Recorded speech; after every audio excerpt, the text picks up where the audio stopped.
There it goes. Yeah, but see, we get. Now you're up. Do you want to not share slides Now and you're just up. let them? They're just gonna have to look at that one. I Yeah. can't fix it. I don't know what the problem is. Okay. That's Because the we gotta slide you go. want. Yeah, right? but this is what they're getting on Zoom. And there used to be a thing that you could say duplicate, but it's like all of a sudden that's not showing. How do you make this thing go up and get out of the way? Because it's under this. It should go away on its own. Or just click on that current. And I can't get it over here to get it off of that because it's in the way.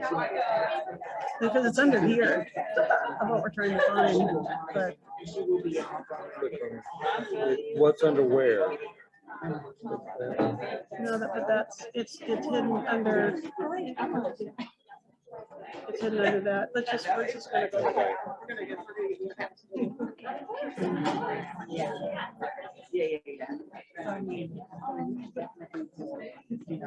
Go back.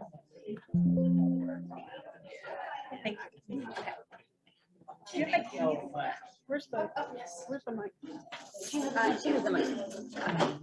Welcome back, everyone. The next part of the research forum is the presentation of the abstract. Each abstract will be presented for 8 minutes with 4 minutes of questions and discussions after each presentation. And just a quick reminder for everyone on Zoom to make sure that your microphones are muted and to use the raise hand feature if you have any question.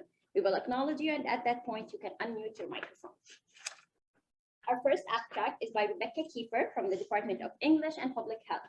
Rebecca's abstract is titled Case Study in Cross-Disciplinary Undergraduate Research, How Does Rhetoric Support Critical Inquiry Related to Health and Social Service Delivery?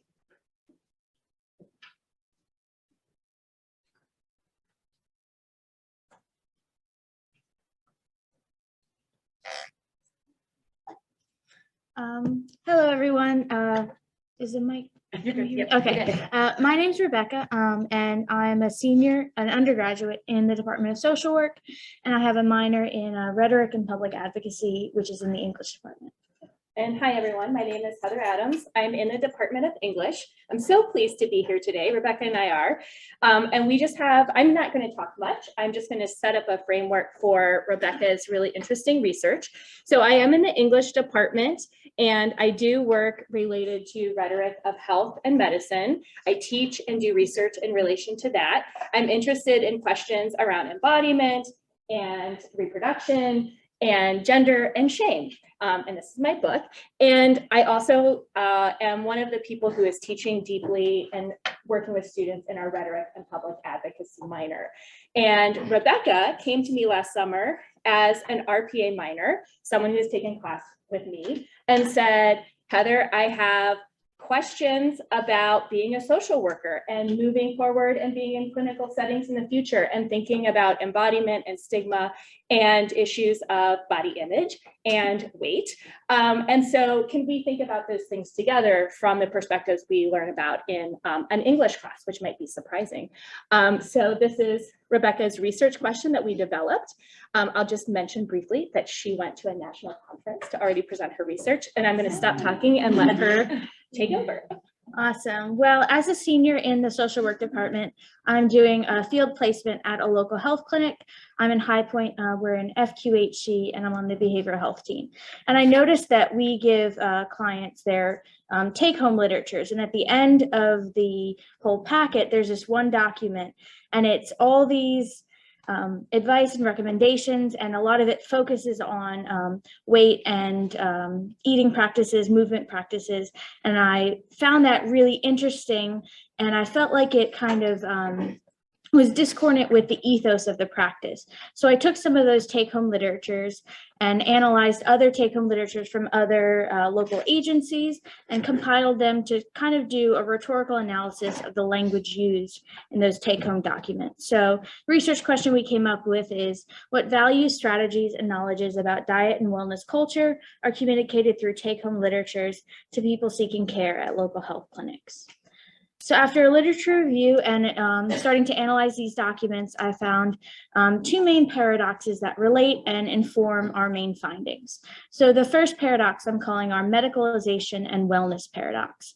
And with this, what I'm seeing is the documents oscillate between language of medicalization, which emphasizes quantitative statistics like BMI, amounts of food eaten, amount of movement, and sort of the medicalized model of obesity. And what that does is it oscillates between that and the more wellness language, which I'm considering more holistic language that's sort of trying to separate weight from health and taking a more social determinants of health approach and saying that it's structural racism and other factors that can contribute to body size. And I also find that those elements of holistic and wellness language, while can be helpful, they're also highly moralizing. By that, I mean, it implicates the decisions of both the parents and the children and the patients in their health outcomes. It's saying that if you don't engage in these healthy lifestyle practices, then you are partly or wholly responsible for the way your health turns out. And the other paradox I'll touch on briefly is what I'm calling my agency and destiny paradox. So the documents themselves are these objects that sponsor agency. They're giving the patients recommendations on what they can do to improve their health. But at the same time, a lot of the language in the documents is highly prescriptive. It's saying that if the child is overweight at 7, they'll be overweight at 15, they'll have heart disease at 30 and have diabetes at 40, and no matter what lifestyle changes they make, those outcomes are sure. And these inform my main finding, which is that the documents are reflective of the prevalence of this medicalized BMI forward approach to body size, while at the same time including elements of the cultural shift that we're seeing towards a reconsideration of the relationship between body size and health. And at the same time, the moralizing language that often accompanies that wellness language is undercutting the potential for these documents to demedicalize. So briefly, here are two examples of some of the documents that I used. On your right, the patient instructions is that main document that I found. And while you can't really read all of it, the rhetorical purpose of having it up there is to see how it's not that effective in just how many recommendations are on there. So give that to a patient and it's just overwhelming. And on the other side, a lot of the language, I could go through this whole step one, but I found some of the most interesting was, it says, do you want to see your kids get married? And do you want to feel better in your clothes? And to do that, the solution is to lose weight, even though we've established that weight stigma does not help people lose weight. So briefly touch on some areas of the significance of these findings is that the internal inconsistencies in these documents is hampering their effectiveness. And the moralizing language used is also undercutting the potential for these documents to start being more inclusive and non-stigmatizing. And we're seeing that weight stigma persists in healthcare, even in this moment of change, and highlighted moment of change because I think it's so interesting that we're seeing these two frameworks existing at once. We're seeing this medicalized BMI forward approach on one line. The very next line, it's saying something about the social determinants of health and the importance of mental health in a person's overall physical health. And I am going to share some of this information with my internship and some of the other local health clinics, and going to discuss how to make these documents more rhetorically strategic. And some areas of further inquiry would be, I didn't do any surveys of patients or practitioners, so getting that qualitative data could inform some of this research. Also analyzing the new AAP childhood obesity guidelines. I looked at those briefly, but didn't include them in my research, but I think that would be another area that would be really informative to look at. And also I found some really cool documents that I'm say are flipping the script. So there are these documents that the patient fills out and hands to the provider at the beginning of their interaction, requesting to be treated in a weight-inclusive approach and only be weighed if it's absolutely necessary for dosage or anesthesia. And I'll just finish up with just one more slide that I just want to thank everyone for listening to someone from English and someone from social work who we're doing very cross-disciplinary. I mean, I'm sure you're thinking about things that are like, wow, you know, that's really different than I would think about that, right? Or how I would talk about that. And that's the sort of beauty of this work. Go ahead. I study rhetoric and teach rhetoric, so we look at sites of communication for how there might be communication happening effectively or ineffectively. There are just lots of things to think about, but we do it best when we're in collaboration. I collaborate with public health a bit, but we're just so happy to be here. These are a couple of the courses that I've been developing and teaching, and they're always better in collaboration. So I just want to say thank you again for letting us be here and be part of this conversation. We're learning so much by listening. Thank you, Rebecca. So we have time for only one question.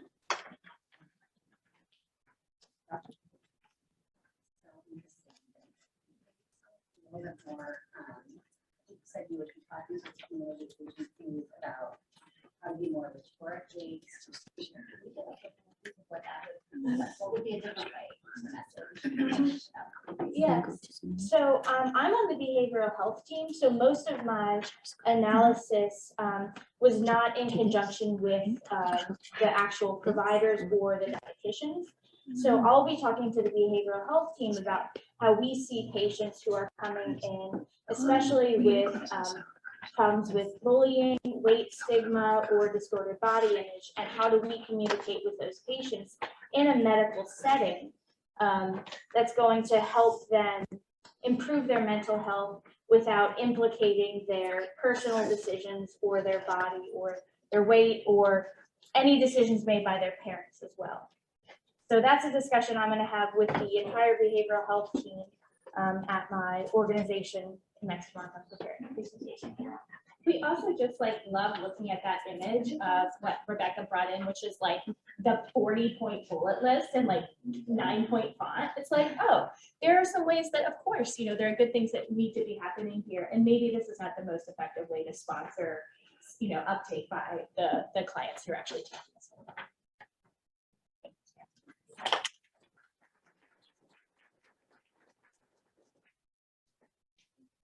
The second abstract presentation is by Dr. Michelle Marie Vance from the Department of Social Work and Sociology at NCANT and UNCG.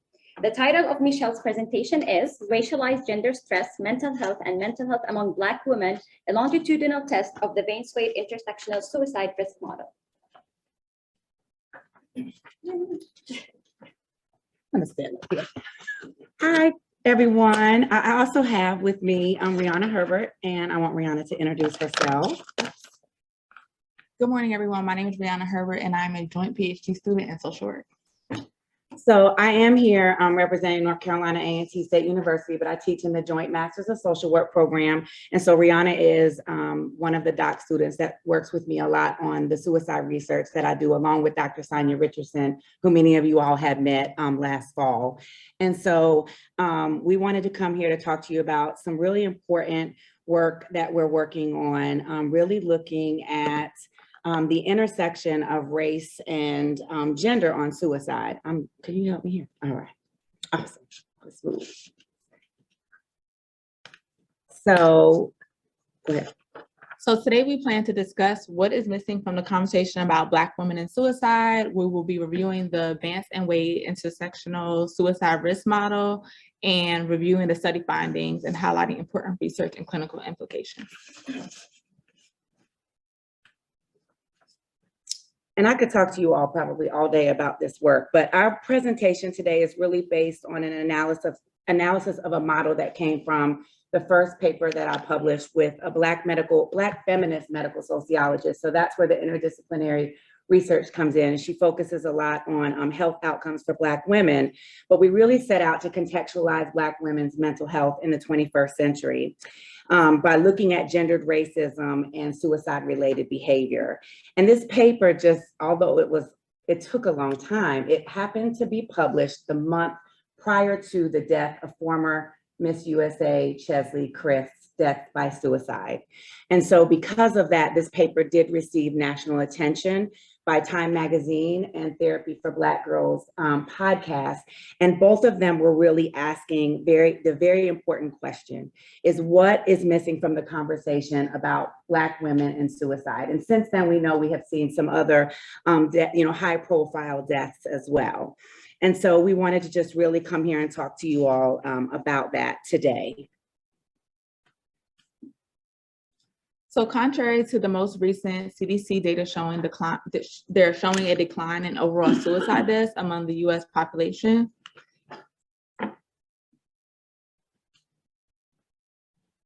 And suicide rates among Black people have increased 30%, and there are still rising rates from Black female youth, which contributes to that significant increase.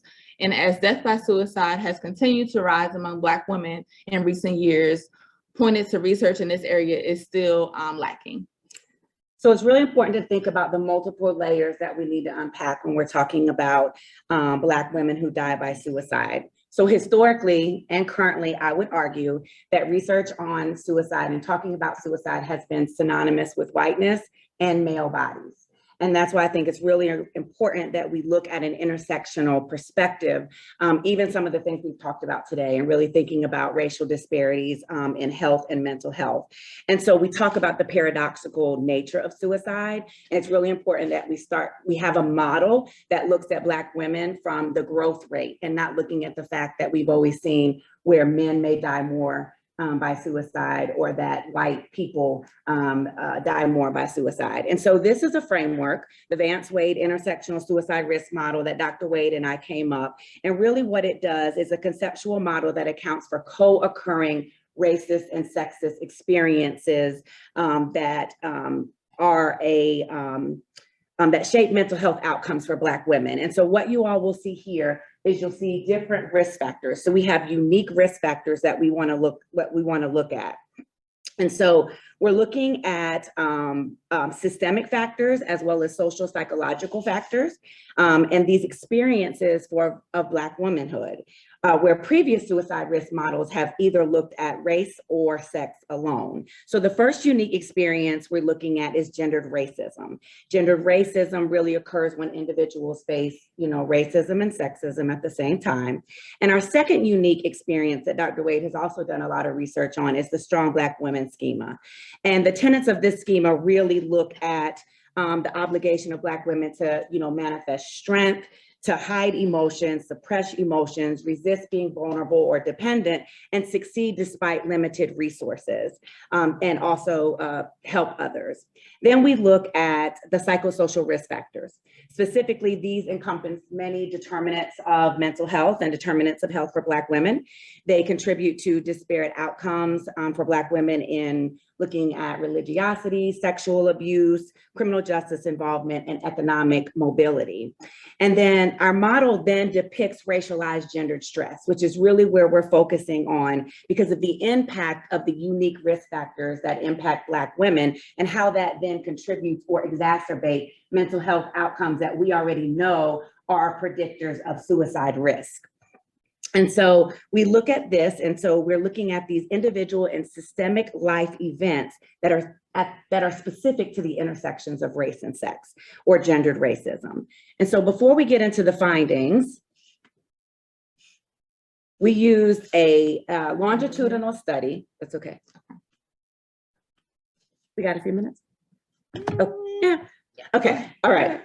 Okay, so before we get into the findings, this study addresses a critical gap in the literature because we're looking at uncovering if and how unique experiences of Black womanhood relate to mental health outcomes. We used 3 waves of data from the National Longitudinal Ad Health. And so we were able to look at women from 18 to, I believe, 36. And we had 418 in our sample. And so this is something that we were able to really look at and ask a lot of questions around the different waves. And so there's more information and I can provide that to you. This paper is currently under review right now. So let's get to the findings. All right, you want to take those? Yeah. Okay. So some of the findings were having both lower scores in the strong Black woman schema and traits and in the racialized gender stress were associated with anxiety, with an anxiety diagnosis. Having both lower scores in the strong Black woman schema traits and having to grow up faster was associated with contemplating suicide. Having both lower scores in the strong Black woman traits and experiencing gender racism associated with PTSD diagnosis, and specifically explain 30% of the variation of PTSD diagnosis among Black women. And that is a finding that we really want to highlight because there's not a lot of research looking at Black women and PTSD. And we're really looking at racialized gendered stress, which is an impact of gendered racism, and really adding to the breadth of knowledge and trauma literature around this because of, racism specifically. And then of course for Black women, gendered racism. So let's talk about a few of the research and practice findings.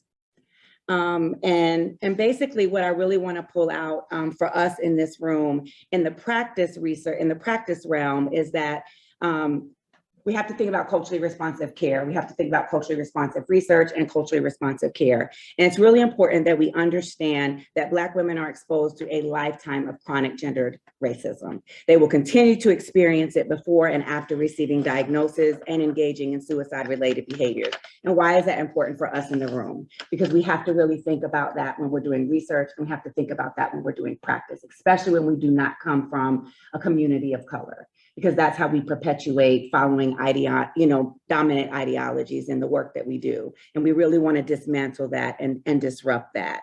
And then we made new contributions to the scientific inquiry of PTSD in Black women. So we have another model, the gendered racism intersectional trauma model, and we are going to test that next to better understand the breadth of mental health outcomes for Black women and really add to the literature around PTSD and racialized gendered stress.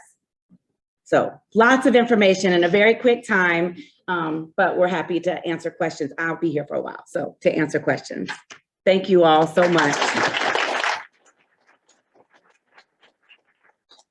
Some time for one question. One question. Somebody give me something good. Any questions? Oh, yeah. Yeah. I'm gonna keep going all day. Let's go, Esther. I'm ready. I am really intrigued by the strong Black woman traits. And it sounds like it was protective. It was. I'm glad you said that. Anxiety, but I was also wondering if it's a double-edged sword. If you have to be strong, does it make it harder to be vulnerable, seek support? Could you talk about that? Yes, absolutely. So our model originally predicted the strong Black women traits as a risk factor based on the social and psychological research and literature that's out there. We are seeing it being more of a risk factor for mental health. But in this study, it actually, the way the data laid out was that it did serve as a protective factor, which we thought was also very interesting. And I think when we think about how we look at resilience and how we look at different things, we can also, we have to think about the time frame, maybe how the questions were laid out in the data, how the questions were asked. And so we need to look at that a little bit more and really kind of pull out the nuances. But yes, definitely a double-edged sword. And we are seeing that there's very negative mental health outcomes and implications for having to, resist the urge to be vulnerable and share and always have to be strong and always have to show up and take care of everybody else before yourself.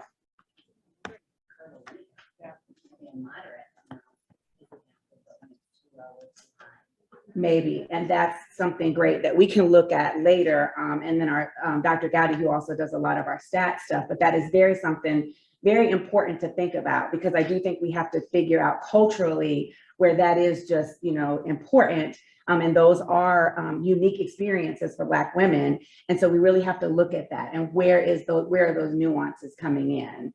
But we did see the racialized gendered stress, which had a lot to do with weathering. And aging faster based on that. And so there's a lot of different things I think we have to look into when we're looking at both health and mental health outcomes. But I'd love to talk more about that. I think that's very unique, something we need to look at. Thank you so much.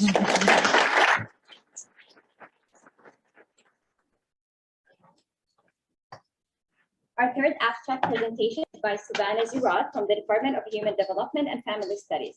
The title of Savannah's presentation is Effects of Adverse Childhood Experiences on Women's Pre-Pregnancy BMI.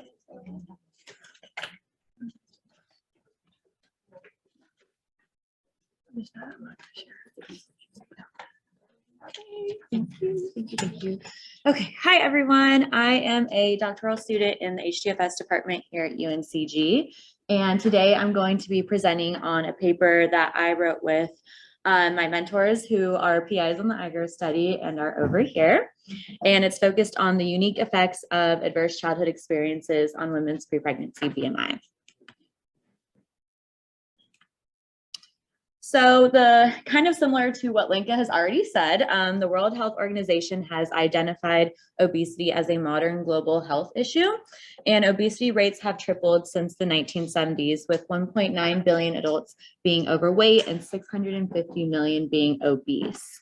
And as it relates specifically to women's health, recent statistics show that 29% of women who are of childbearing age had pre-pregnancy obesity, and 48% of women gain more than the recommended amounts during pregnancy.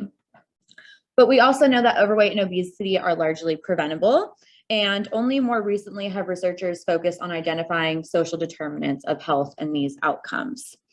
And this is important because weight outcomes and pre-pregnancy obesity, gestational weight gain are important for both child and women's or mother's health.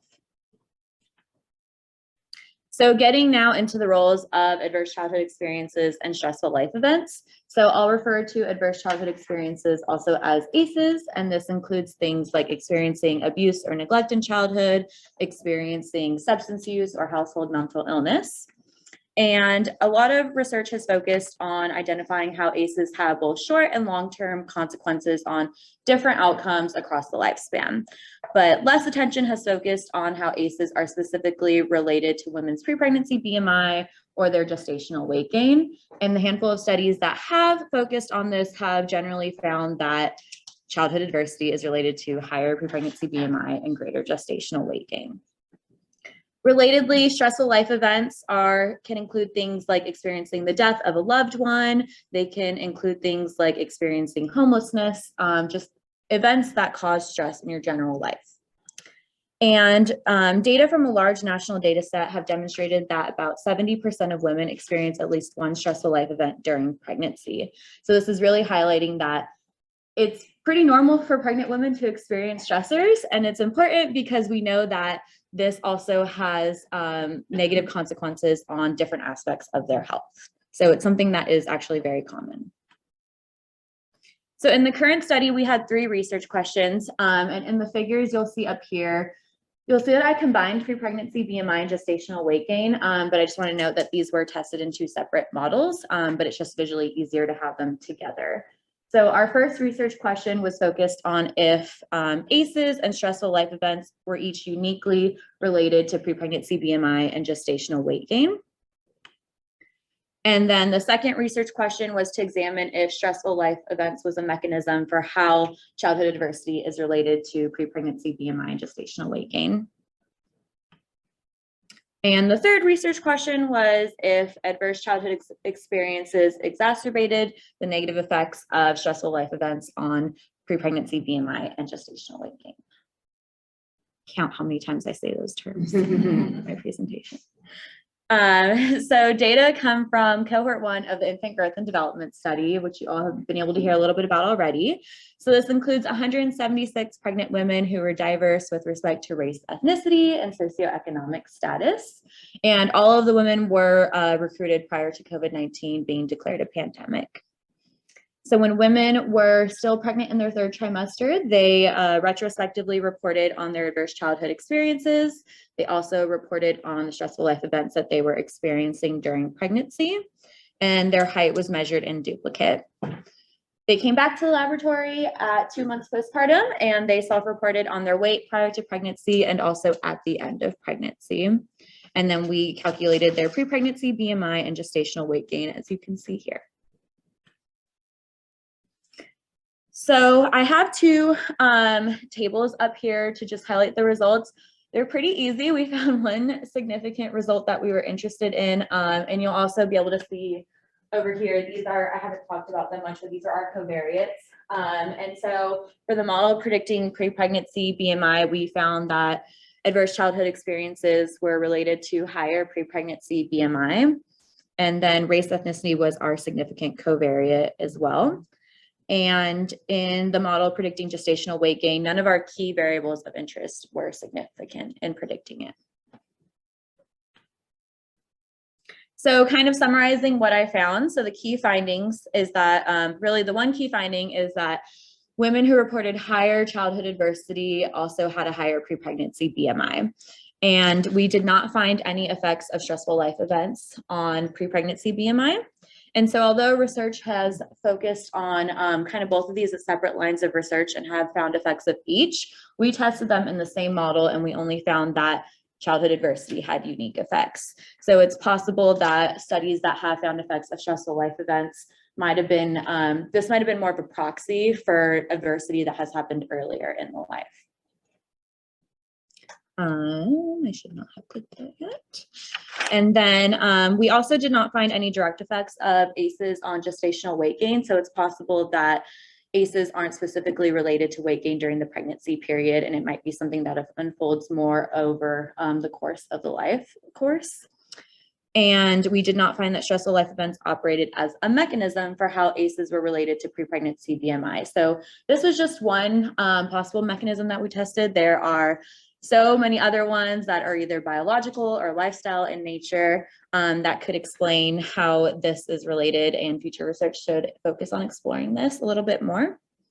And we did not find that ACEs increase the vulnerability of stressful life events on women's weight gain during pregnancy or right before pregnancy.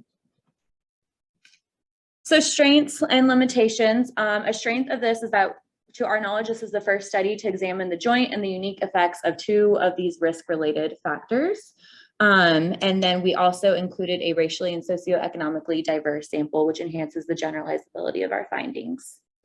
But there still are some limitations. So we did have a smaller sample size. So this was when we had cohort 1 data ready, so the full sample wasn't ready yet to explore. So we couldn't examine any multi-group differences that vary either with respect to race, ethnicity, or socioeconomic status to see if these findings are congruent across multiple different subgroups.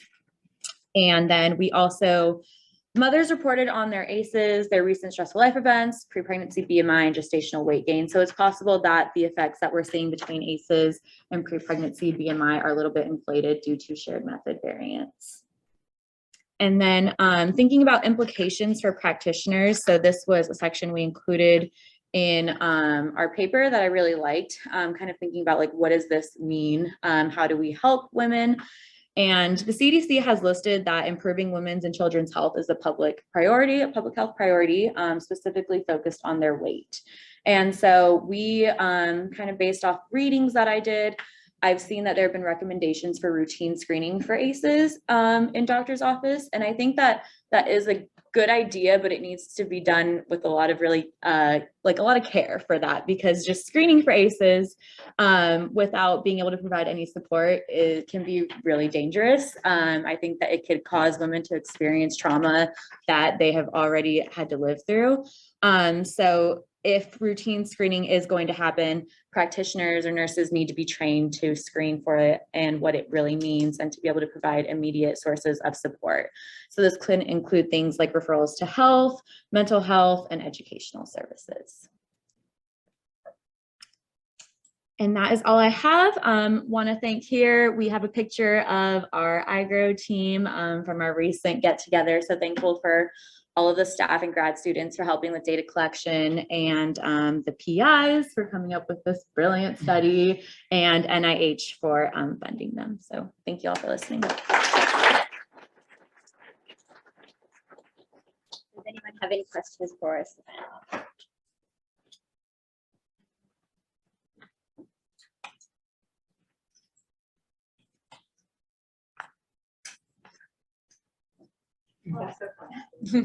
Very nice work. There's also a solution with gestational weight gain. Would it be of interest to look at maybe access gestational weight gain? Because that's expected that some weight gain will occur and it's healthy. Yeah, that's a great point. We had, after we started writing it, I had talked with Lenka and Lori about different ways to think about like pre-pregnancy BMI and gestational weight gain, just kind of knowing the differences between gaining too much weight and that how much weight you gain during pregnancy is based off of where you kind of like start at weight status wise. So I think that that is a really good idea to consider in the future. We also did a continuous measure because the handful of studies that we were looking at had looked at it as a continuous outcome, but that's a great point. Excellent. Very nice work. Thank you. Thank you.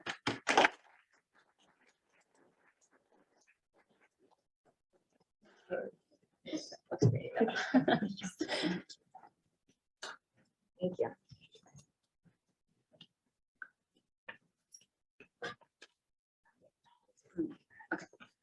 Our fourth abstract is by Bruna Gutierrez dos Santos from the Department of Nutrition. Bruna's abstract is titled Differences in Maternity Leave and Breastfeeding Pumping Experiences of Milk Bank Donors in the US and United Kingdom. Hold on. Which one? You said Bruna? It's Bruna. It's supposed to be that.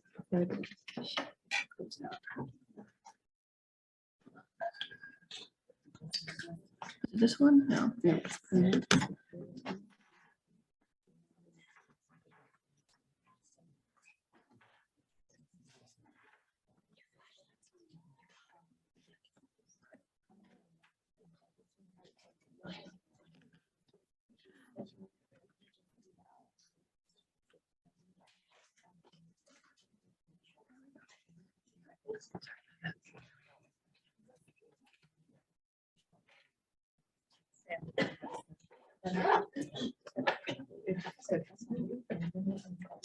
Hi, good morning, everyone. My name is Bruna, and I'm a PhD student in the nutrition department.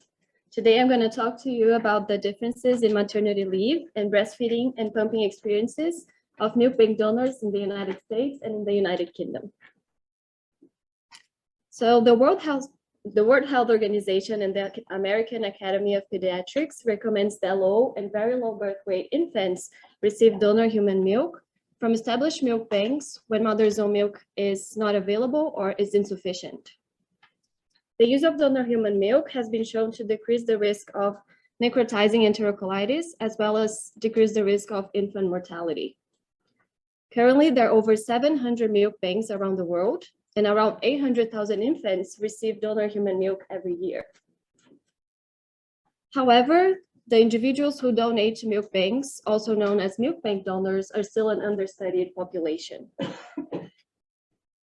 To learn more about milk bank donors, we conducted a systematic scoping review that was published in 2021. And with that, we identified some gaps related to how are the donors feeding their infants, some gaps related to their breastfeeding and pumping experiences, and why are they having surplus milk. And with that review informed our survey for this research. So for my objectives, it was to describe and compare the milk bank donors' demographic.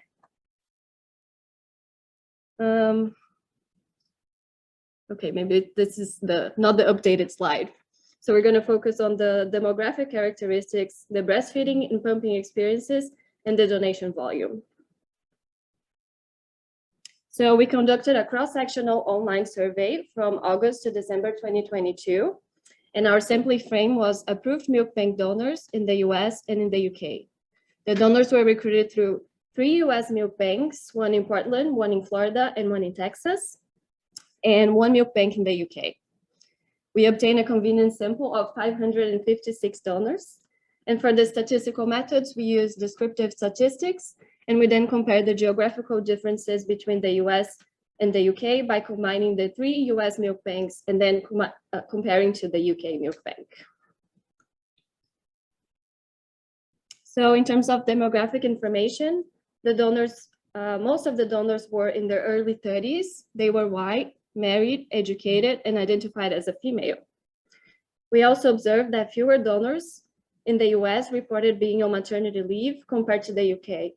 And just to provide you with some more background information, the maternity leave in the US is often 12 weeks of unpaid leave, while in the UK, it's 52 weeks of leave with up to 39 weeks of paid leave. Yes.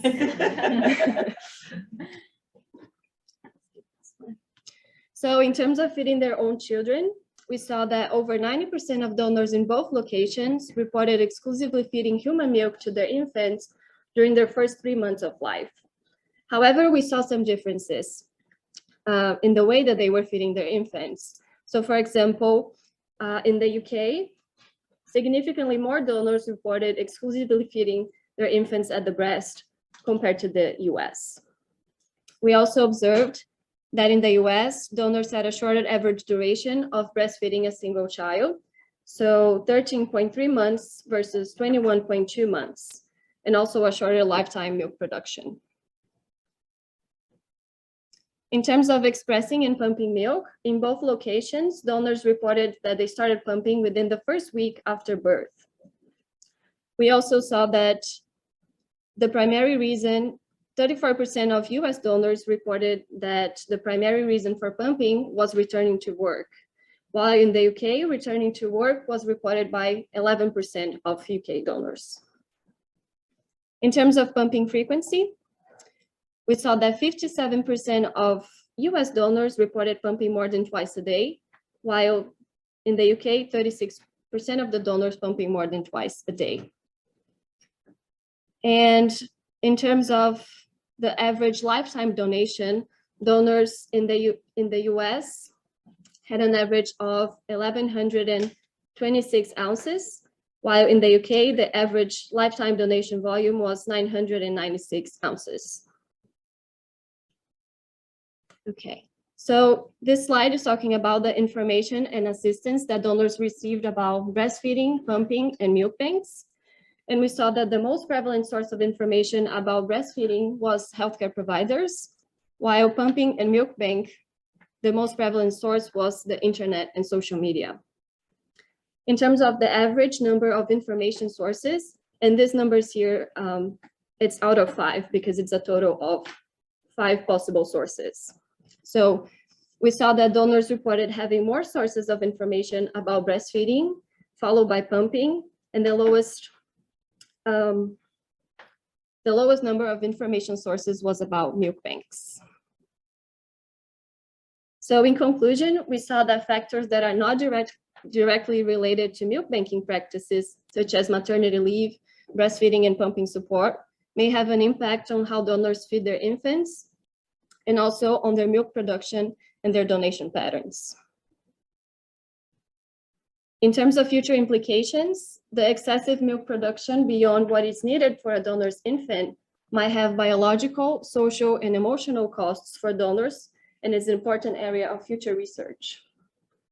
Also, the reasons behind why US donors are pumping so frequently requires further investigation.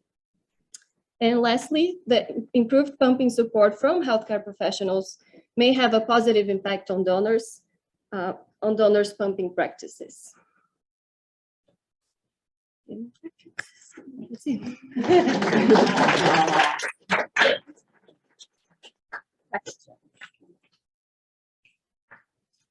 I'm wondering if you said that you only had approved donors. What do you have to do to become an approved donor? Yes, so the donors in the US, they go through Humana. So you have to go through a screening process. You talk to the milk bank, and then you have to do some blood work. They're gonna call you on the phone, do an interview. And then once you are approved as a donor, they're gonna send you a cooler so you can ship the milk back to the milk bank. So is there any chance that part of the demographics are pushed by the fact that in the US you probably have to pay? You have got additional blood work done? Not insured? Well, in the milk banks, you don't have to pay for. Okay. The milk bank would pay for the blood work. The donor won't have any costs. They pay they'll pay the label in the cooler to ship it back, so they don't have any costs for that. Thank you.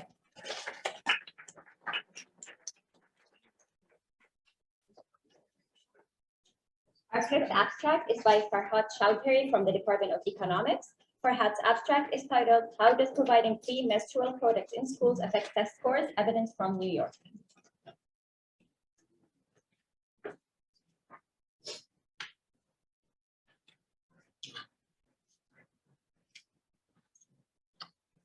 Good morning, all. I'm Farha Chaudhary. I'm a fourth-year PhD student from the Department of Economics, and today I'll be presenting the paper which shows how does providing free menstrual products in schools affect test scores, and we would be looking at the evidence from New York. Well, to start with, I'll give a brief insight on how much is spent on menstrual products in USA. Now, on average, women start menstruating from the age 12 to 52 years old. Now, on a monthly basis, it costs around $13.25 a month for these menstrual products. While this might not seem a lot, but if we sum it up for the whole lifespan, it costs around $6,360. Now, spending on this very basic necessity goods, but then again, unfortunately, there are no government aid or programs that provide this free provision of menstrual products. As a result, there are repercussions. There is period poverty. So when there's a study conducted in 2019 among 1,000 US teens from 13 to 19 years old, it was found that due to lack of access to period products, 67% felt stressed, 20% struggled to afford to buy these period products or were not able to purchase at all. 61% had to wear it for more than 4 hours. As a result, there can be harmful health effects like the toxic shock syndrome, and 25% missed class. So there are harmful effects on both health and education outcomes due to inaccessibility to period products. Now, how is USA handling the situations? Now, until now, there have been 15 states that have mandate access to menstrual products in public schools.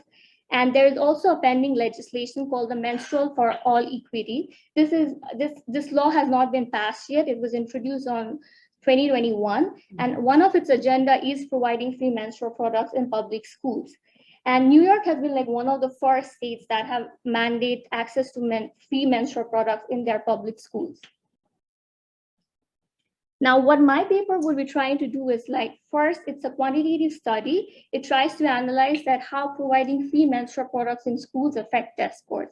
Now, the mechanism is that what usually before the scenario of providing menstrual product was that either the female student who didn't have access to menstrual products, she had to miss class, or she had to go to a nurse or administrator's office to get this period product.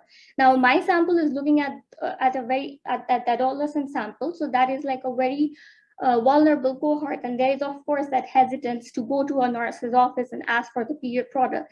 Instead, if they have it in their bathroom, they don't have to ask for it. As a result, they're less likely that they will miss classes, and this would have eventually a positive effect on the academic performance of the students. And secondly, my paper is trying to address the question of heterogeneity effect by student income. It's the lower income students who are more struggling to afford these period products. So the beneficial effect should be higher for these lower income students. And to do all this, we are evaluating the New York State policy called the Feminine Hygiene Products in Schools. Now, this policy was effective from 1st July 2018.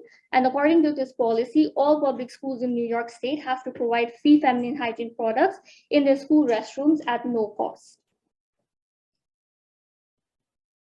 Okay, I'll skip this slide and go directly to the results. So I did a triple difference framework, which is basically I'm comparing the test scores between girls versus boys. And here I'm doing it from middle school to elementary school. Middle school are the 6th to 8th grade students, while my elementary level is 3rd to 5th grade, which is before the female students have, most likely they don't have their period started. So as I try to do this triple difference framework, I try to see that post-intervention, if there was a positive effect on the test scores of female students. So if you look in the graph, you can see that in 2019, there was a jump in the increase of these female students who are in the grade 6 to 8th grade.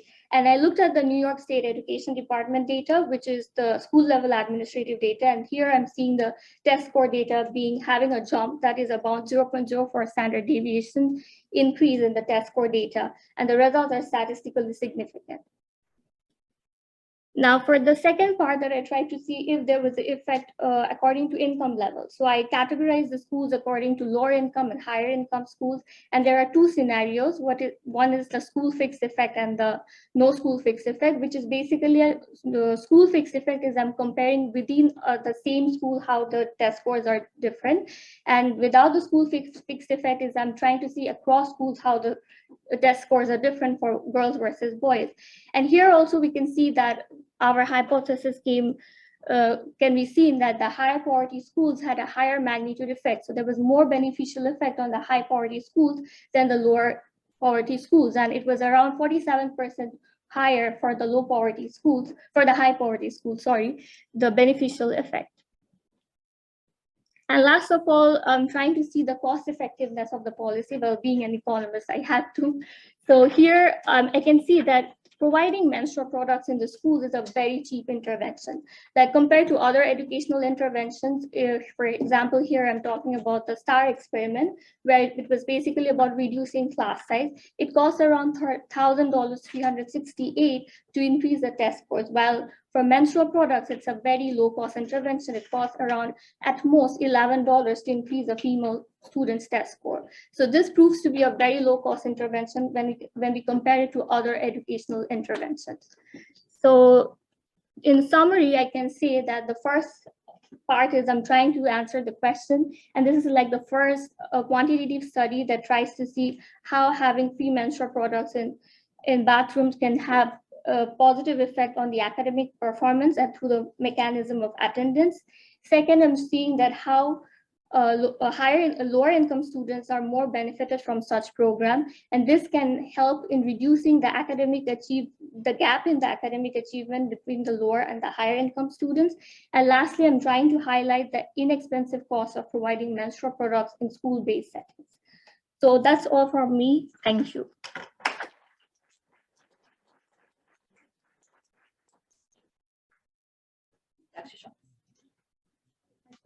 I'm just kind of curious with so they enacted this in 2018. Right. Sometimes it takes a while for things to get actually implemented. But your data is 2019. Have you continued to follow that data? Unfortunately, since 2020 and 2021 was the COVID situation, we couldn't put that data and there wasn't test score data available. So we couldn't go forward after 2019, but we had to stop at 2019. Mm-hmm.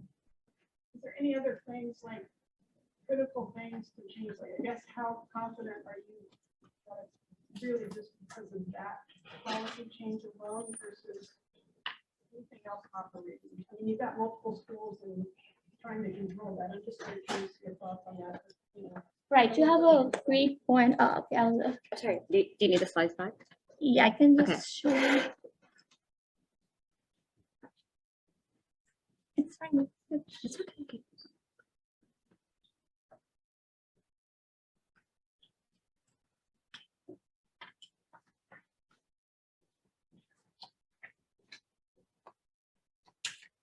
It's being opened as a PDF, but that's fine. Do you want to search the slide or? Yeah, it's just the last one. Yeah, Which one?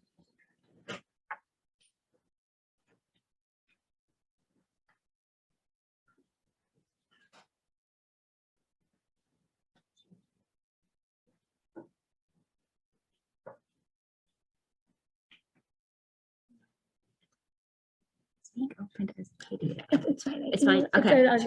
Sorry.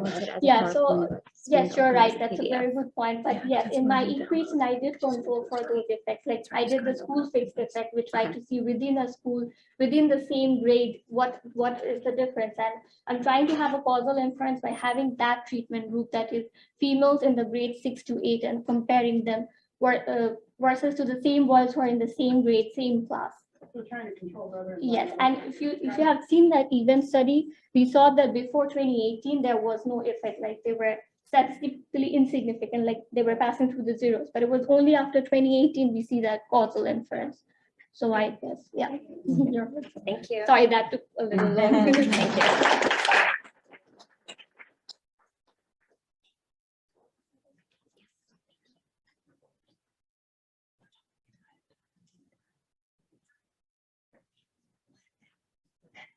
Our patent abstract is by Emily Betsky from the Department of Kinesiology. The title of Emily's abstract is Body Fat Percentage Does Not Predict Sex Hormone Variability Within and Between Two Menstrual Cycles. Yes. Okay, hello everyone. Thank you. Last one, best one. Okay, so thank you guys for coming today. So I'm going to be talking about how body fat percentage does not predict sex hormone variability within and between two menstrual cycles. Okay.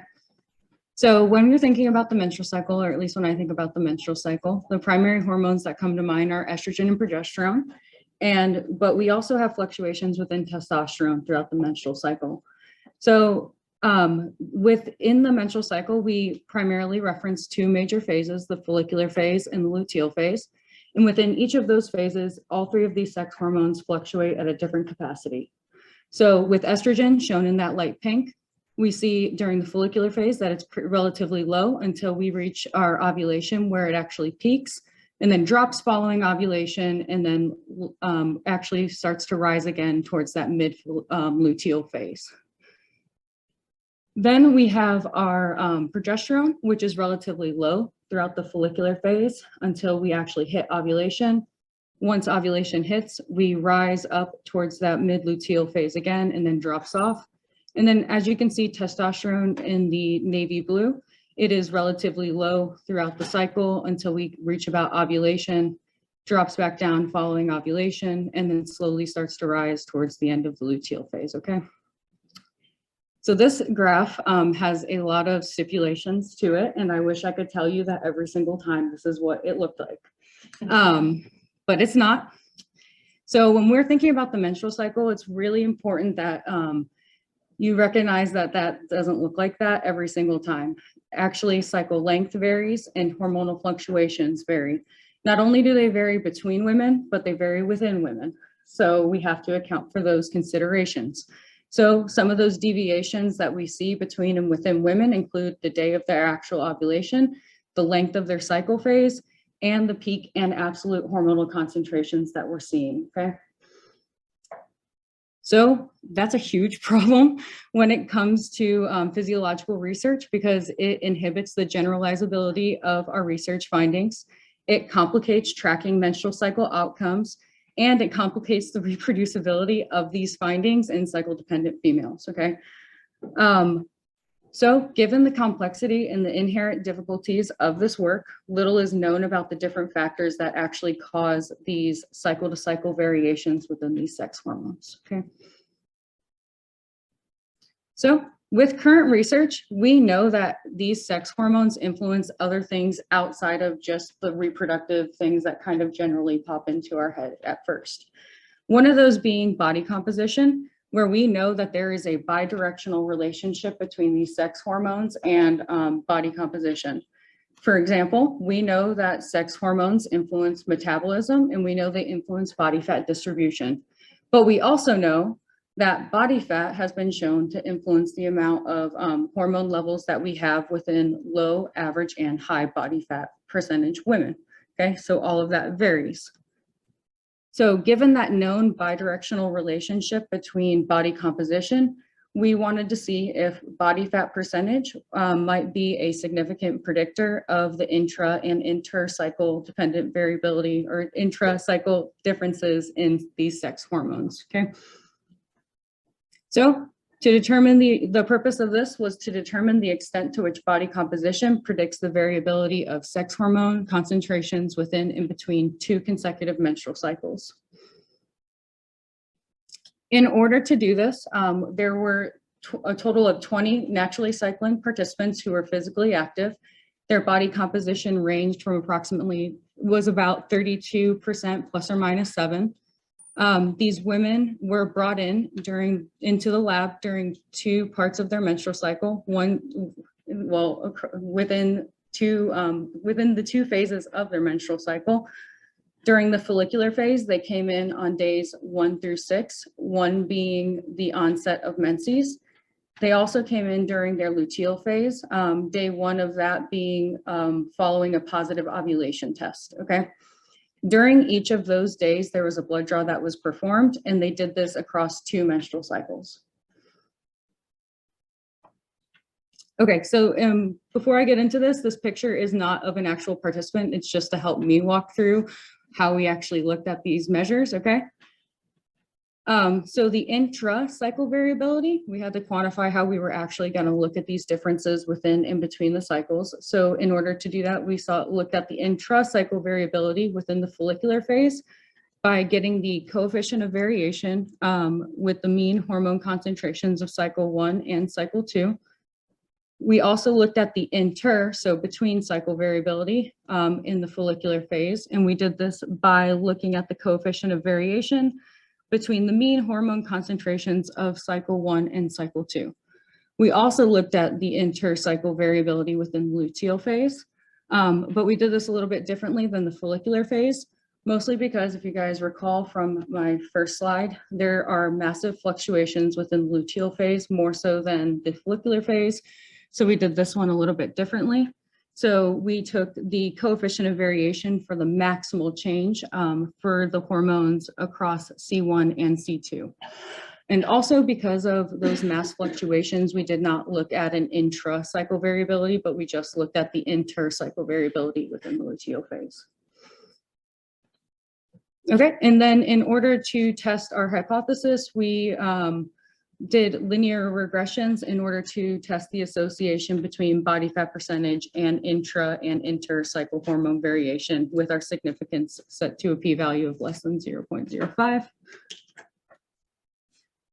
I don't have enough time to go through all of these results, but I do have the range, the mean, and the standard deviation of each of those sex hormones within the follicular phase and within the luteal phase if we need to go back and reference those. But if you guys just take a look at them briefly, you can see that there are differences between the two cycles and especially between the two cycles. So jumping into our results, body fat percentage was not a significant predictor of intra-cycle variability of estrogen, progesterone, or testosterone. So that's just within the follicular phase there.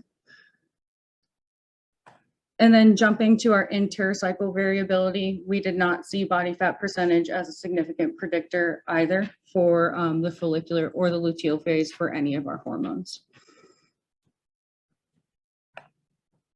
Therefore, in conclusion, despite the interrelationships that I spoke about previously between sex hormones and body composition, we did not show body fat percentage as a significant predictor of intra or intercycle variations of any of those sex hormones. And I do want to point out that the women in this study were pretty rigorously screened to have what we classify as a normal cycle, which I'm learning in my dissertation that doesn't exist. But what a normal cycle is. And therefore, you know, we still saw discrepancies between these cycles. So if we were to bring women in with aberrant cycles, this is likely to be much, much greater of a difference. So it's important to keep that into the back of your mind as well. So future research should continue to explore other predictors of female sex hormones and sex hormone variability across multiple cycles, and potentially looking at things like energy balance or lean mass as well. Okay. And that's it.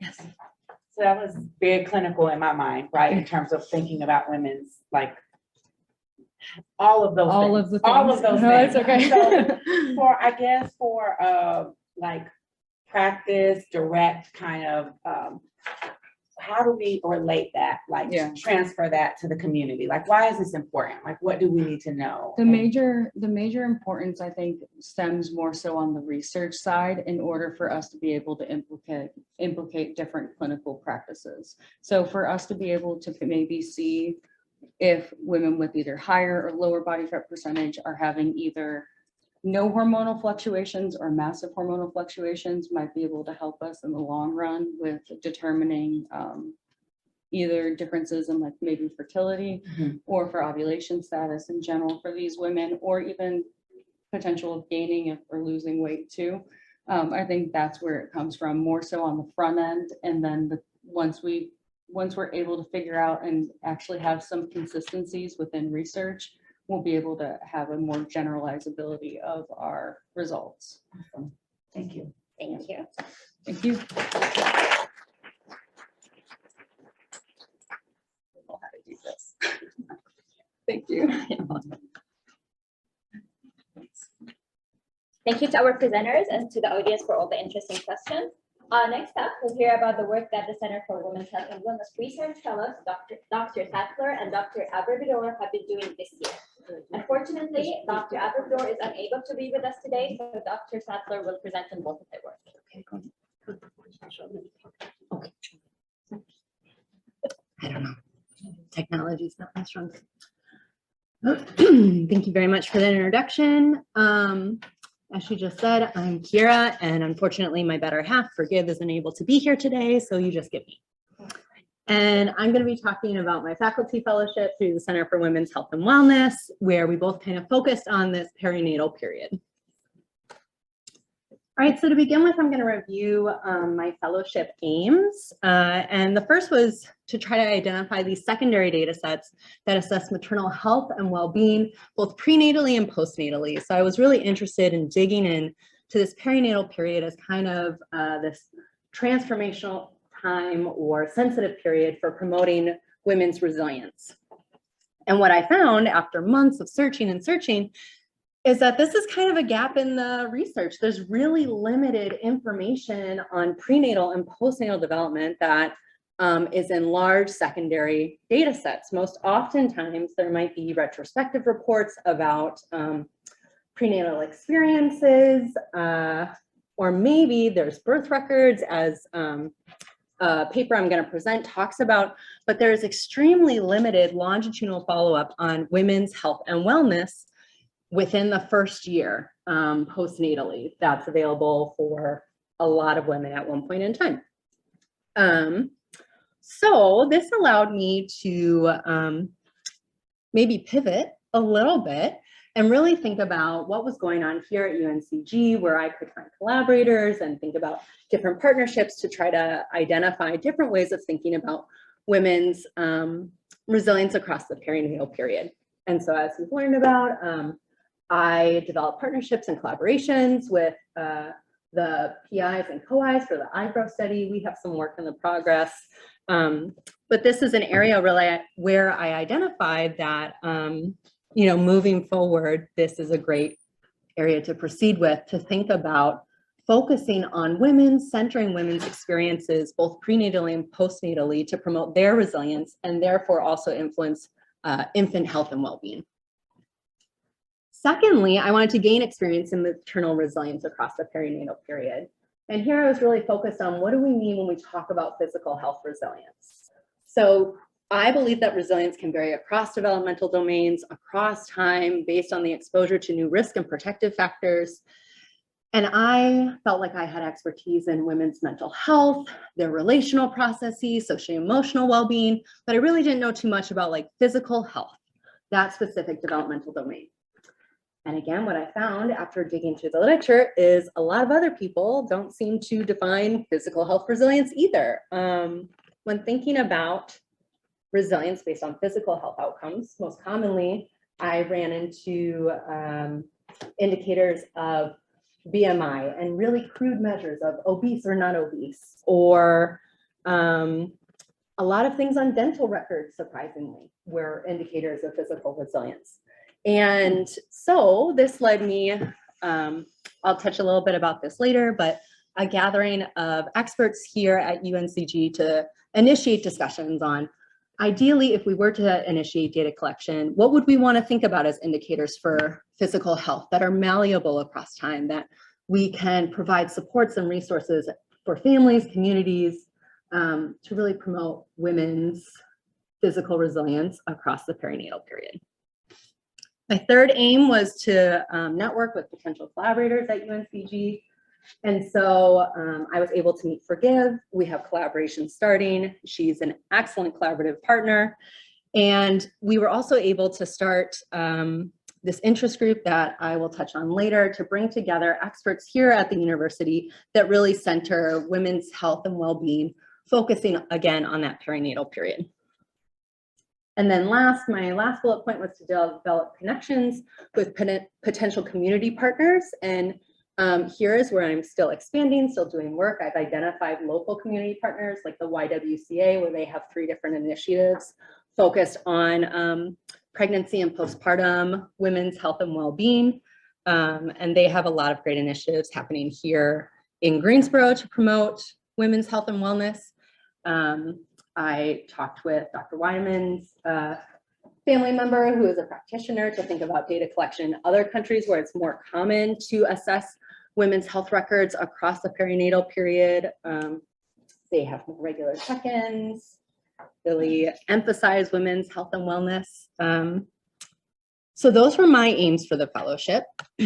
And then for Forgive, I'm just gonna read these. So she wanted to strengthen her research expertise in structural and biological risk factors related to early life environment and cardiovascular disease risk factors in at-risk children.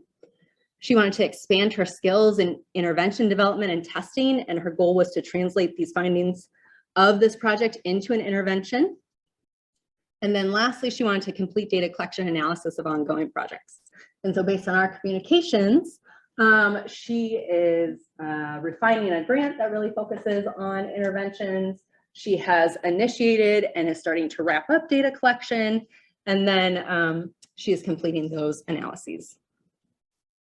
Okay, so now I'm going to move on to an example of the work that Forgive and I have collaborated on during our fellowship time.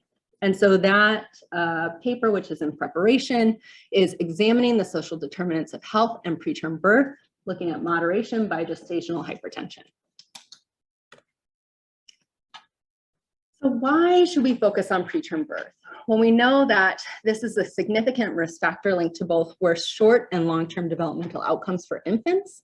And we also know this is a public health concern. So approximately 10% of infants born in the US are born preterm, and preterm is defined as being born prior to 37 weeks gestation. We also know, based on prior work, that gestational hypertension or women's hypertensive disorders are a significant risk factor for preterm birth. So hypertension is considered high blood pressure, and those guidelines were just revised to be 130/80. And hypertensive disorders during pregnancy, including high blood pressure and preeclampsia, are consistently linked with an increased risk of preterm birth among infants, despite intervention and prevention efforts. But we also know that the risk of preterm birth is not evenly distributed across the population. So here I'm showing you a graph looking at racial and ethnic disparities in the rates of preterm birth and the rates of hypertension. And so we see that preterm birth has the highest risk among Black infants, and that the rates of higher hypertension are also significantly higher among Black individuals. And this is not limited to Black women, but all individuals who are Black. And so the social determinants of health is kind of an essential framework for thinking about how contextual factors can shape health outcomes for women and children. And the social determinants of health are defined by the World Health Organization as the conditions in which people are born, grow, live, work, and age. And this can include measures such as income to needs, education, or food insecurity.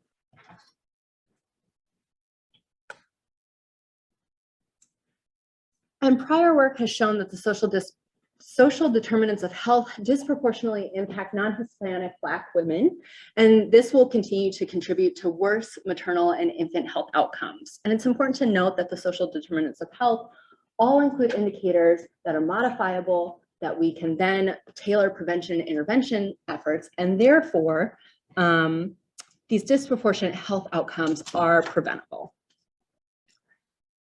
And so we thought that the link between the social determinants of health and preterm birth might also vary across hypertension status.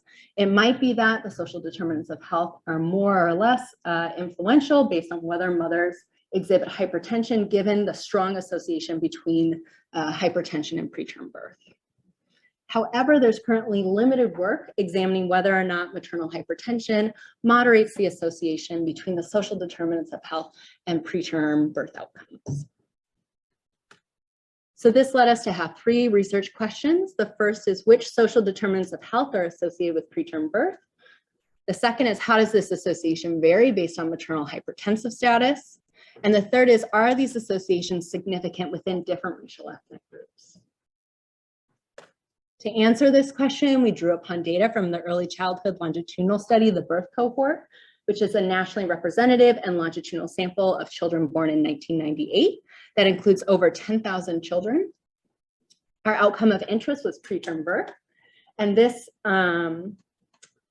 indicator was kind of reverse coded. So if your child was born at 37 weeks or afterwards, you received a 0 value, and each week born prior to 37 weeks, so if you were born at 36 weeks, you would receive a 1, 35 weeks, you would receive a 2, so that higher levels indicate more prematurity or a higher risk of preterm birth. Our predictors of interest were the social determinants of health, and we had proxies for food insecurity, adequacy of prenatal care, maternal education, income to needs, maternal employment, and substance use. And then our moderators of interest, or moderator of interest, was maternal hypertension, and this was a dichotomous indicator of whether mothers had chronic or gestational hypertension. So for our first research question, we found that adequacy of prenatal care was significantly related to preterm birth, and that compared to receiving adequate prenatal care, mothers who received inadequate prenatal care had a higher likelihood of preterm birth, or there was an increased risk of prematurity. We also found that higher income to needs ratio was negatively associated with preterm birth. So in other words, women who lived in higher income households were less likely to have preterm birth compared to mothers who were in lower income households. And then for our second model, we did multiple group analysis. And so we looked at whether or not maternal hypertension modified the association between the social determinants of health and preterm birth. And we found for mothers who did not have hypertension, the results remained the same in that adequacy of prenatal care and income to needs ratio were related to prematurity. Whoops. But these results did not stay the same for mothers who experienced hypertension. So among mothers who reported either chronic or gestational hypertension, none of the social determinants of health were related to preterm birth. And then for our last set of models, we are doing within race analyses. And so when I'm presenting these results, it'll be among white mothers, among Black mothers, among Hispanic mothers. So among white mothers, income to needs was the only significant predictor of preterm birth, and the association followed the same. So higher income to needs ratio was related to a lower likelihood of preterm birth.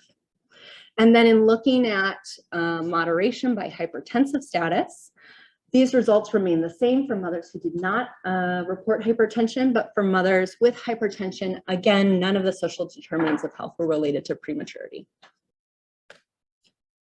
Among Black mothers, none of the social determinants of health were related to preterm birth, and this held the same for Black mothers without hypertension.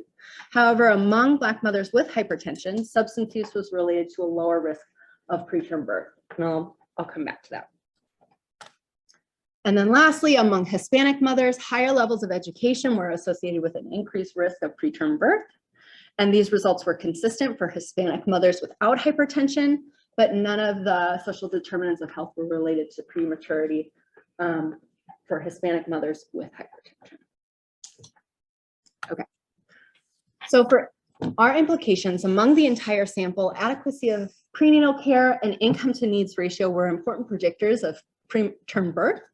However, these effects were ameliorated for mothers with hypertension. And so we took this to mean that although the social determinants of health are important for predicting prematurity, mothers' own physical health and well-being can overwhelm these associations. And so it really points to the fact that prevention and intervention programs need to focus on mothers with hypertension and be really mindful in thinking about the most beneficial resources to decrease the likelihood of premature birth. And then we also found that the associations between the social determinants of health and preterm birth were unique, I should say, among racial ethnic groups and hypertension status. And so there were two findings that we weren't necessarily expecting. And that's where I talked about among Black mothers with hypertension, substance use was related to a higher risk of preterm birth. And I want to say that these results should be interpreted with caution. You know, we only have a handful of covariates in there. There are many other things that have been unaccounted for that could explain this association. And it also could be that there might be a mediator. So our indicator for substance use was smoking or drinking during pregnancy. It was not the use of illicit substances. And so it might be during that prenatal visit, if you report to your doctor that you're smoking or drinking, that then elicits a higher likelihood of higher engagement with the healthcare system. Maybe doctors are checking in more regularly, maybe they're targeting more intervention services, maybe they're trying to promote drinking or smoking cessation, which has been related to a lower risk of preterm birth. So that still requires some sensitivity analyses. Additionally, we found that among Hispanic mothers, that education, higher levels of education was related to a higher risk of preterm birth. And again, I want to say caution with these findings. There could be other variables happening, but it could also be some sort of health paradox. It could be a mismatch between the healthcare providers that women are eliciting when they have higher levels of care and whether or not those healthcare providers are listening and responding appropriately to mothers' healthcare concerns and needs to prevent prematurity. And so lastly, these results have important implications for prevention and intervention work, in that mothers with hypertension are particularly vulnerable and need supports and resources to prevent preterm birth. And practice and policy needs to consider both healthcare status and racial ethnic identity when tailoring supports. I wanted to briefly mention our other collaborative projects. So Forgive and I have several projects in the works using different data sets. We are leveraging the IRO data, the Right Track data, and another project using this BCLSB, all sort of focusing on the contextual and familial factors that promote or undermine women's health and well-being, as well as their infants. And I'm going to end talking a little bit about this special interest group, which Forgive and I initiated this year. And so we started a SIG focused on maternal and infant health and well-being. And here the theme or the emphasis was really on risk and resilience among mothers during the perinatal period. So really centering mothers' experiences, really centering the perinatal period as this transformational period that can support or undermine women's health and well-being. And so we brought together an interdisciplinary group of faculty with expertise in mothers and birthing people across several departments at UNCG. And so far, we've set a couple of monthly meetings. And this is really a time to provide feedback on work, to bring together expertise, to generate collaboration. And we're very excited for where this will go.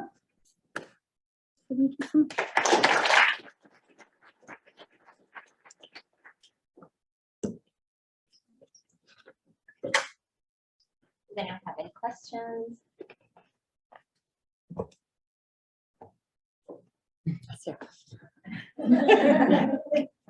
I'll cede the floor if anyone else wants.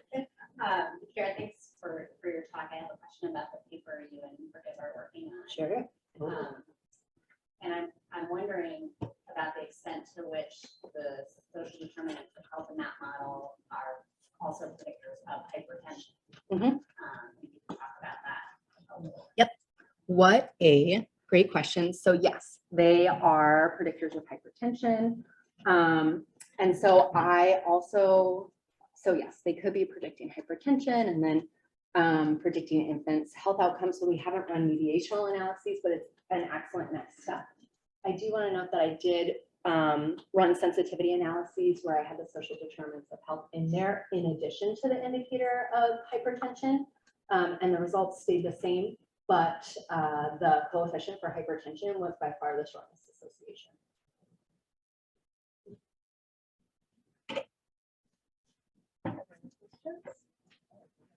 Yes. Thank you. Did you find it all, I don't know if you looked at this, but was hypertension prior to pregnancy as opposed to pregnancy that started in, sorry, hypertension started in pregnancy? Was there any kind of like magnitude of association between that? So if you had hypertension prior to pregnancy, you were even at greater risk for having more preterm births, like meaning longer. You said you quoted it as weeks. Yeah, thank you so much for that question. So this is great. In the birth records, they have separate indicators of whether or not you have chronic hypertension or gestational hypertension. And unfortunately, the sample size was just really small. So we could look at that for the entire sample because I think it is, I don't know if I have the indicator. From what I remember, so the sample is around 10,000 infants. Of those, 700 reported any hypertension, and I think the majority of which were gestational hypertension. And so it's somewhere less than 200 had chronic hypertension, and the groups are mutually exclusive. So we could do supplementary analyses for the entire sample to look at that, but I wouldn't feel confident in any type of any of the multiple analyses. So thank you, that's a good. Well, versus uncontrolled, right? So that chronic hypertension is very different if it's controlled versus uncontrolled. Yeah, absolutely. Yeah, and it's important to note that we don't have any information about when they were diagnosed for gestational hypertension. So we don't know if it was early in pregnancy, late in pregnancy. We do have information on number of weeks of prenatal care. And we looked at that before, and it was not statistically significant in the regression model. But I think that could also be an important indicator to thinking about gestational hypertension as well. Is there any information on parity or the number of children in pregnancies, and is that also associated with increased risk of hypertension? Great question. I want to say this is first time moms. So these are all first-time moms? I think so, but I'm Okay. not 100% confident. But I want to say yes, it is. Thank you. Yes, I will double check that. Thank you all so much. Thank Yeah, you for your thank you. presentation.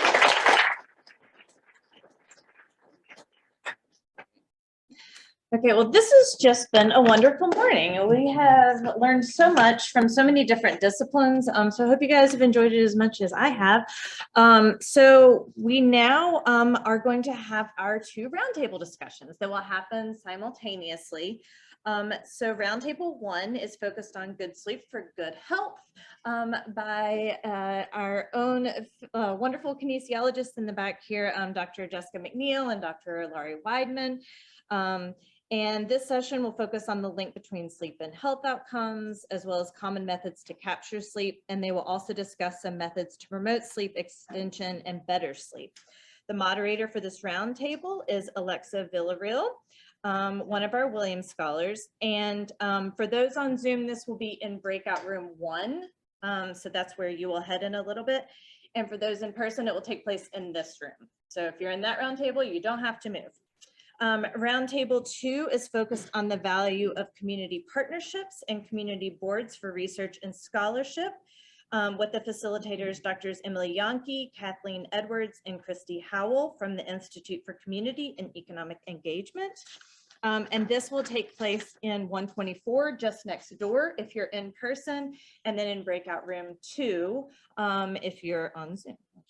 Well, none of you are. The roundtable presentations will last for about 10 to 15 minutes with the remaining time for questions and discussions. Last year, this really created some great discussions, so we're looking forward to that again this year. We will not come back together as a large group afterwards. So we will have our lunch, our women's networking lunch, if you signed up for that. That will take place in this room after the roundtables. We will have a discussion focused on energy balance that is co-sponsored by Healthy UNCG. So now we're going to take a quick break and you can go to your roundtables.